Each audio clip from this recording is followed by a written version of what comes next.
Salut à tous, bienvenue dans ce nouveau tutoriel où je vais faire une brève présentation de l'interface Fusion 360. Déjà, c'est quoi Fusion 360? C'est un logiciel CAO, comme son nom l'indique, conception assistée par ordinateur. Il y en a plusieurs.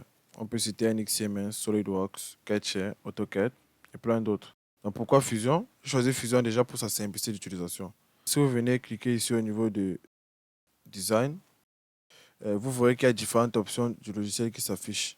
L'option Design désigne l'espace dans lequel toutes nos conceptions vont être réalisées. Tout part d'une pièce à deux dimensions sur un plan, et après on peut à l'aide de différentes fonctions obtenir toutes les formes souhaitées en trois dimensions.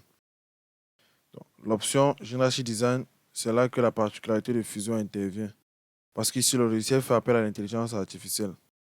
Si vous regardez attentivement ces trois images, vous verrez une grande différence entre la première et la troisième.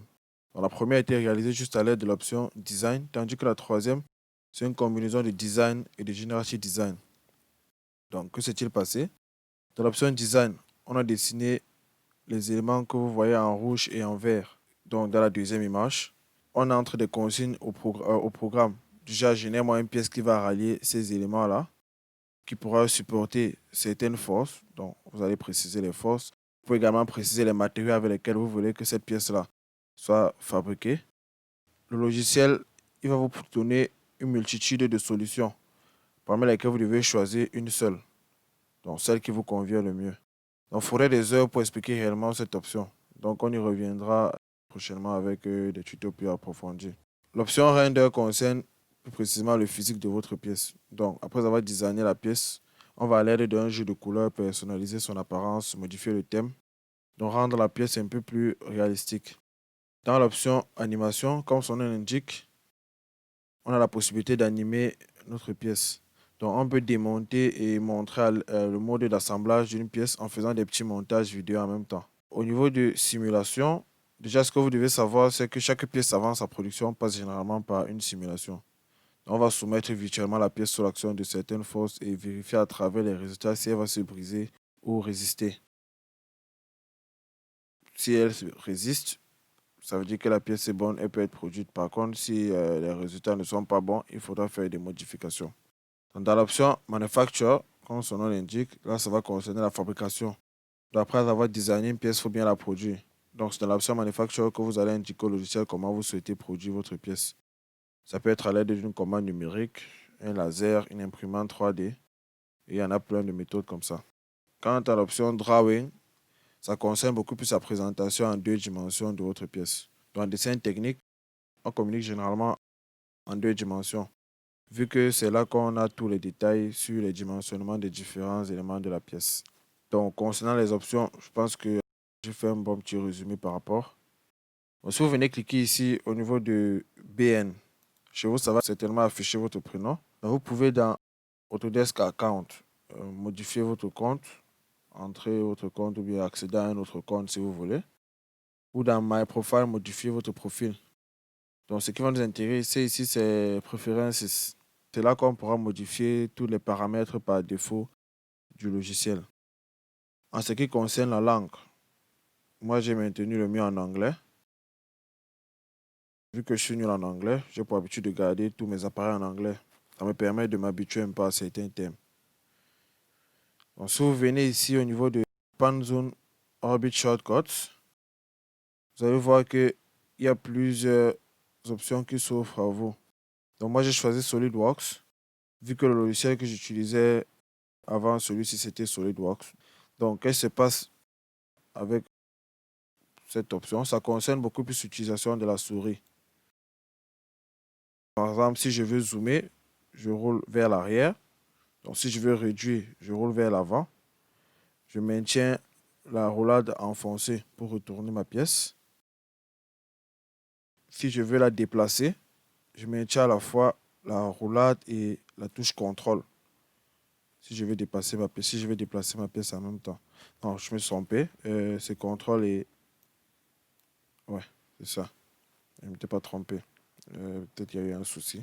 Donc, vous maintenez la roulade et la touche contrôle si vous voulez déplacer votre pièce.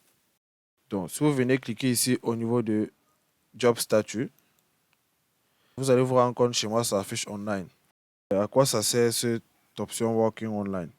Le logiciel vous offre un espace cloud pour stocker vos données. Je tiens à vous préciser que ce n'est pas obligatoire. Vous pouvez également enregistrer sur votre ordinateur.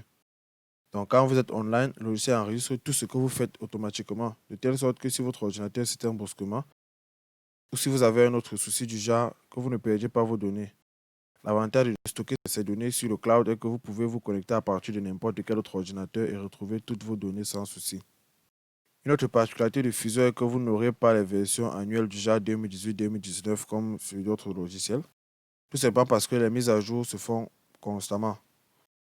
Comme vous pouvez le constater ici, on précise là que la mise à jour est un peu échouée. C'est sûrement dû à ma connexion Internet qui n'est pas très bonne actuellement. Mais les mises à jour, comme je disais tantôt, se font constamment. Donc, à chaque fois, vous avez des mises à jour qui sont faites. Donc, déjà, je tiens à préciser que moi, j'utilise la version étudiant de Fusion, Education License. Donc, le logiciel, il est gratuit pour tous les étudiants. Donc, si vous venez cliquer ici au niveau du Show Data Panel, c'est ici que toutes les réalisations enregistrées sont répertoriées. Le logiciel vous propose aussi au niveau de Basic Training des petits exemples pour vous entraîner. Donc, si vous avez l'intention de vous entraîner sur quelques titres que ce soit, vous avez la possibilité de choisir ici. Autre chose qu'on a ici dans le Show Data Panel, c'est la possibilité de travailler en groupe sur un même projet avec des amis. Donc, si vous avez un projet que vous voulez faire, vous voulez travailler en même temps avec des amis, vous cliquez uniquement ici au niveau de Invite pour inviter votre ami. Ou si vous êtes un groupe, vous pouvez inviter autant de personnes que vous voulez et vous travaillez ensemble. C'est-à-dire, là, chaque fois que vous avez fini une tâche, vous envoie à l'autre et il a la possibilité de continuer le travail.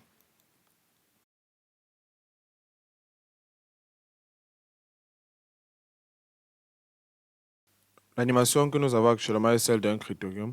En anglais, ça s'appelle généralement Mechanical Pencil. Comme son nom l'indique, crayon mécanique. Tout simplement parce qu'à l'intérieur se trouve un ensemble d'éléments qui constituent un système mécanique. C'est un très bon exemple pour une formation CAD, tout simplement parce qu'il va nous permettre d'utiliser presque toutes les fonctions du logiciel dans l'option Design. Il a l'air simple, mais c'est pas si simple que ça. Vous pouvez cliquer sur le lien que j'ai laissé en description pour voir à quoi ça ressemble en réalité. L'objectif de cette série de tutos sera de designer ces éléments du système un par un. Ça fera en tout 12 éléments. Et au finish, on va essayer après montage d'improviser ensemble l'aspect externe. Donc pour ceux qui n'ont jamais pris les cours de design, ne vous inquiétez pas. On va commencer vraiment à partir du niveau 0 et on va évoluer ensemble au fur et à mesure. Donc c'est tout pour ce tuto. N'oubliez pas de liker et de partager si vous avez aimé. Vous pouvez également laisser vos questions en commentaire, je n'hésiterai pas de répondre. Donc à bientôt pour le prochain tuto.